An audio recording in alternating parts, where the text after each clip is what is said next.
Spray time நிகழ்ச்சிக்கு உங்களை அன்போடு வரவேற்கிறோம். இன்னைக்கு வந்து வெனஸ்டே மிடில் ஏஜ்ல இருக்கிறவங்களுக்காக, நடுத்தர வயதுல இருக்கிறவங்களுக்காக நம்ம இன்னைக்கு வந்து ப்ரே பண்ற டே. ஸோ இதை வந்து ஒவ்வொரு வயதையும் வச்சு நம்ம ஒவ்வொரு நாள்லையும் நம்ம ஜோம் பண்றோம்.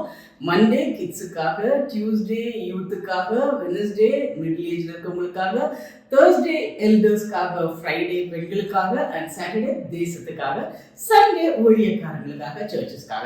ஸோ ஒவ்வொரு நாளும் கேளுங்க, கேட்குறவங்க தயவுசெய்து உங்கள் ஃப்ரெண்ட்ஸ்க்கு ஷேர் பண்ணுங்க. நம்ம ஜெபம் ரெண்டு பேரும் இணைஞ்சு ஜோம் பண்ணும்போது அந்த பெரிய காரியங்களை செய்வார். ஸோ இன்னைக்கு வந்து நடுத்தர வயதினருக்காக ஜோம் பண்ண போகிறோம். அதுவும் மார்னிங் என்ன வசனம் கிடைச்சதோ, ஏன்னா நடுத்தர வயதுக்காக நிறைய காரியத்துக்காக நம்ம ஜோம் பண்ணலாம். பட் அந்த டேல என்ன வசனம் ப்ராமிஸ் வேர்ஸ் கிடைச்சிருக்கோ அந்த வசனத்தை வச்சு நம்ம ஜோம் பண்ண போகிறோம். ஸோ இன்னைக்கு மார்னிங் கிடைச்ச வசனம், நீதிமான் தன் உத்தமத்திலே நடக்கிறான், அவனுக்கு பிறகு அவன் பிள்ளைகள் பாக்கியவான்களாயிருப்பார்கள். சரிங்களா? நீதிமொழிகள் 20:7. ஸோ இப்போ என்னன்னா, உத்தமமா நடக்கும்போது அவங்க பிள்ளைங்க பாக்கியவான்களா இருப்பாங்க. இதுதான் வசனம்.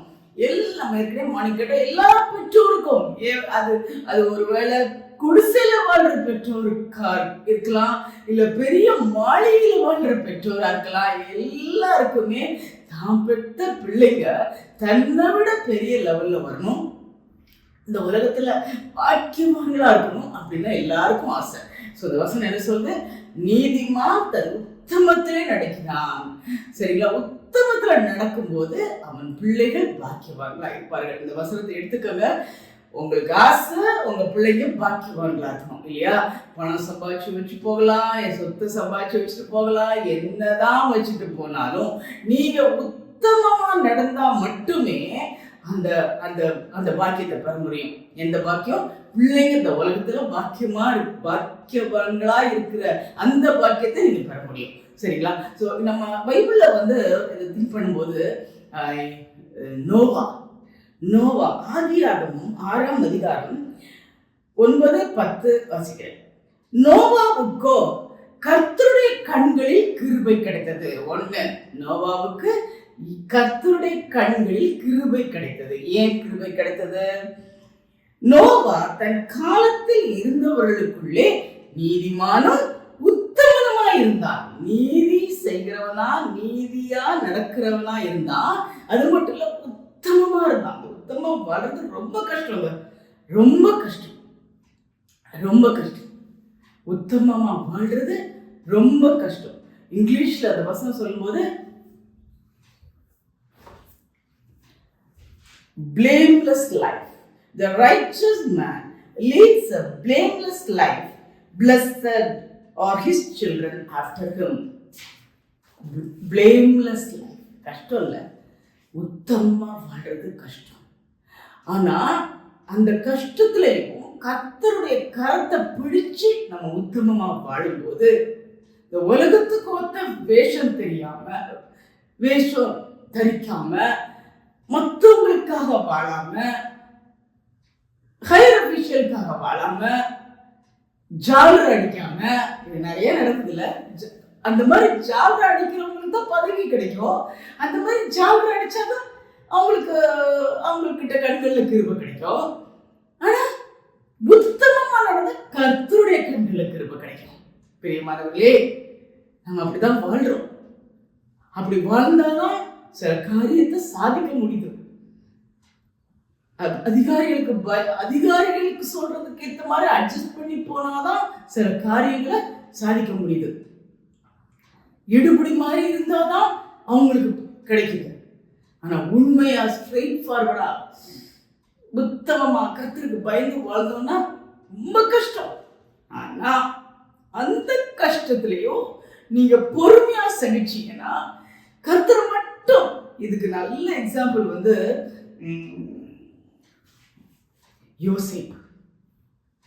யோசேப்பை எங்கெல்லாம் தூக்கி போட்டாங்களோ, ஜெயில போட்டாங்க, போத்திபார் வீட்டுல போட்டாங்க, குழிக்குள்ள போட்டாங்க, எல்லா இடத்துலயும் உத்தமமா வாழ்ந்ததுனால, கர்த்தர் அவனோட இருந்ததுனால, கர்த்தருடைய கண்களை கிருபை கிடைச்சதுனால எல்லாத்துக்கும் மேல பெரிய பதவிக்கு நம்பிக்கை வரும் இல்லையா? ஸோ இது மாதிரி நோவாவுக்கு கர்த்தருடைய கண்ணுல கிருபை கிடைச்சதுனால, அது மட்டும் இல்ல, என்ன வசனம் பாருங்க, நோவா வந்து தேவனோடய சஞ்சரித்துக் கொண்டிருந்தான். எப்பவும் கடவுளோட. மனுஷன் உலகத்துல வாழ்றோம் தான், உலக மக்களோட மிங்கிளாக வேண்டிதான். என்னதான் நம்ம உலகத்துல வாழ்ந்தாலும், எங்க வேலை செஞ்சாலும், எங்க இருந்தாலும், எந்த ஒரு பிசினஸ் பண்ணாலும், எந்த நிலைமையில இருந்தாலும் உள்ள ஒருத்தர் கூட இருக்கணும், கர்த்தர். அந்த கர்த்தர் கூட இருந்தீங்கன்னா, கர்த்தர் வந்து அந்த வசனத்தை வச்சு உங்கள்கிட்ட பேசிக்கிட்டே இருப்பாரு. உங்களுக்கு தைரியம் கொடுப்பாரு. எவ்வளவு வசனம் இருக்கு, பயப்படாது, தைரியம் கொடுப்பாரு. உங்களுக்கு எதிராக பிரச்சனை வரும்போது உங்களை பாதுகாப்பாரு, உங்களை தப்பு வைப்பாரு, உங்களை தாங்கி ஏந்தி சுமந்து தப்பு வைக்கிறது எப்படி இருக்கும்போது ஏன் மனுஷங்களுக்கு பயப்படும்? உண்மையா இருந்தாங்கன்னா ஓகே, பட் தவறான எதுக்கு உங்களை வந்து சூழ்நிலைக்கு நீங்க ஆளாகும் போது தைரியமா இருங்க. அதுக்கு வேண்டி பணிச்சு போகாதீங்க. உத்தமனா வாழ்ந்தீங்கன்னா, நல்ல ஞாபகம் வச்சுக்கோங்க, உத்தமனா இருந்தால்தான் அடுத்தாப்புல உங்க பிள்ளைங்க பாக்கியவான்களா இருக்க முடியும். நீங்க சொத்து சேர்க்கிறது பிள்ளைங்களுக்காக, நீங்க உழைக்கிறது பிள்ளைங்களுக்காக, நீங்க இந்த உலகத்துல வேலை செஞ்சு சம்பாதிக்கிறது பிள்ளைங்களுக்காக. ஆனா உத்தமமா நடக்கலன்னா நீங்க எல்லாம் சம்பாதிச்சு வைக்கிறதுலாம் வேஸ்ட். நிறைய குடும்பங்கள் பார்த்துருக்கோம்ல, அவங்க ஃபேமிலி நல்லா இருக்கும், அதுக்கப்புறம் பிள்ளைங்க காலத்துல ஒன்றும் இல்லாம போயிடும். ஸோ என்னதான் கோடியா சம்பாதிச்சு கொடுத்தாலும் உத்தமமா அந்த பொண்ணு நம்ம சம்பாதிக்கலன்னா, உத்தமமா நம்ம வாழணும்னா அதுக்கு பிள்ளைங்களுக்கு போய் சேராது. ஸோ திட்டமும் தெளிவுமா நம்ம பைபிள் வசனம் சொல்றது, நீதிமான் உத்தமத்திலே நடக்கிறான், அவனுடைய பிள்ளைகள் அவங்க காலத்துக்கு பிறகு அவங்க பிள்ளைங்க பாக்கியவான்களா இருப்பார்கள். ஸோ அந்த பாக்கியம் எல்லாருக்கும். நோவா பத்தி பார்த்தோம். நோவா உத்தமா நடந்ததுனால எவ்வளோ பெரிய ஜலப்பிரளயம், அந்த உலகமே அழிஞ்சு போச்சு, அந்த மக்கள் அத்தனை பேர் அழிஞ்சு போயிட்டாங்க. நம்ம பிள்ளைங்க மட்டும் கருத்துறத பேழையில வச்சு காப்பாத்தினாங்க. நோவாவுக்காக, பிள்ளைங்களுக்காக இல்ல, நோவாவுக்காக, நோவுடைய கண்களை தயவு கிடைச்சதுக்காக, நோவா உண்மையும் உத்தமா இருந்ததுனால, அதனாலதான் அந்த பிள்ளைங்களை அந்த பேழையில வச்சு காப்பாத்தினாரு. நிச்சயமா அவங்க பாக்கியவான்களா இந்த உலகத்துல வாழ்ந்துருப்பாங்க. அப்படிப்பட்ட பாக்கியம் நம்ம பிள்ளைகளுக்கு கிடைக்கணும். அந்த பாக்கியம் கிடைக்கணும்னா நம்ம உத்தமமா வாழணும். ஸோ நம்ம எல்லாம் சேர்ந்து ஜெபம் பண்ணுவோமா? பரம தகப்பனே, அப்ப அந்த வேளையில் சுவாமி, நடுத்தர வயதுல இருக்கிறவங்களுக்காக எல்லா பொறுப்பும் அவங்ககிட்ட தான் இருக்கு. நல்ல வேலை பார்க்கணும், பிள்ளைங்களை படிக்க வைக்கணும், பிள்ளைங்களுக்கு கல்யாணம் பண்ணி கொடுக்கணும், நிறைய காரியங்கள் பொறுப்பு அவங்ககிட்ட இருக்குப்பா. அந்த நடுத்தர வயது. அப்ப அப்படிப்பட்ட வயதுல இருக்கா உடைய பாத்துல வருகிறோம். நீங்க உங்களுக்கு ஒரு நல்ல வாக்குத்தத்த வசனத்தை கொடுத்துருக்கு. உத்தமமாய் நடக்கும் போது அவங்க பிள்ளைங்க பாக்கியவான்களா இருப்பாங்க அவங்க காலத்துக்கு அப்புறம். ஆண்டவரே, அப்பா எல்லாருக்கும் அதான் ஆசைப்பா. அந்த உலகத்துல ஏன் நாங்க இருக்கோம் அப்பா, ஒவ்வொருத்தரும் என்னதான் வேலை செஞ்சாலும் ஃபைனலா வரும்போது தன் பெத்த பிள்ளைங்க நல்லா இருக்கணும். வீடு கட்டி கொடுத்துட்டு போறாங்க, சொத்தை சேர்த்து வச்சுட்டு போறாங்க, பிள்ளைக்காக சேர்த்து வச்சுட்டு போறாங்க, நிறைய காரியங்கள் பிள்ளைங்களுக்காக செஞ்சு வச்சுட்டு போறாங்க. ஆனா அதுக்கு போல அந்த பிள்ளைங்க நிலைமை எப்படி இருக்கு?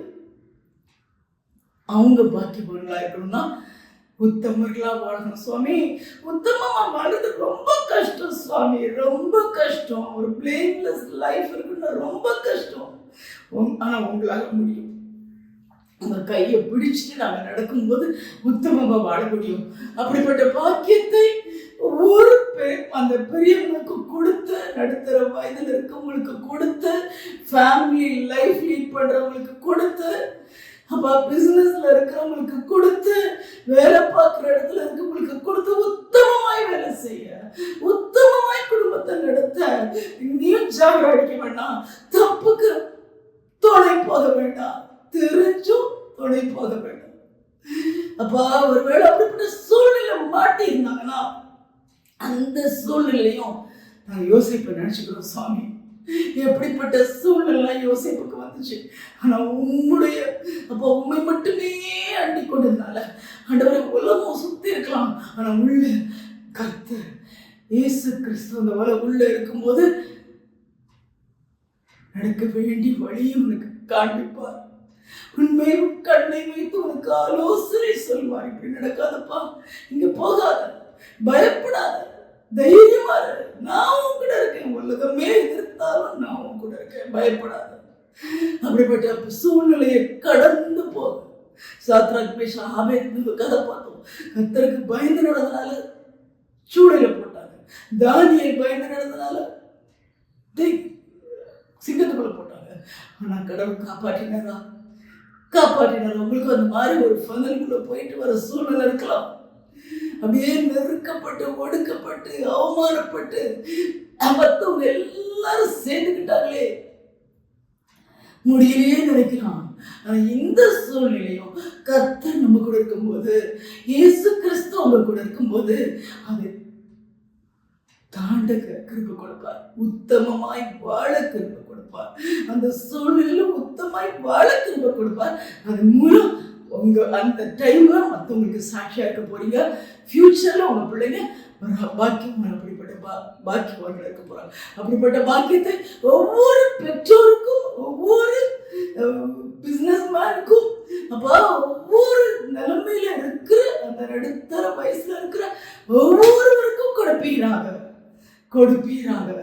அப்போ அந்த பாக்கியத்தை பெற்று அதன் உத்தமமாய் நடக்கிற கிருபையை உங்களிருந்து பெற்று அதன் மூலம் உத்தமமாய் நடந்து நீதி உள்ளவர்களாய் நடந்து எல்லாவற்றுக்கும் மேல பிள்ளைங்க இந்த உலகத்துல பாக்கியவான்களா இருக்கிறதுக்கு கிருபை கொடுக்க போறதுக்கு கொடாக்குடி ஸ்தோத்திரம்.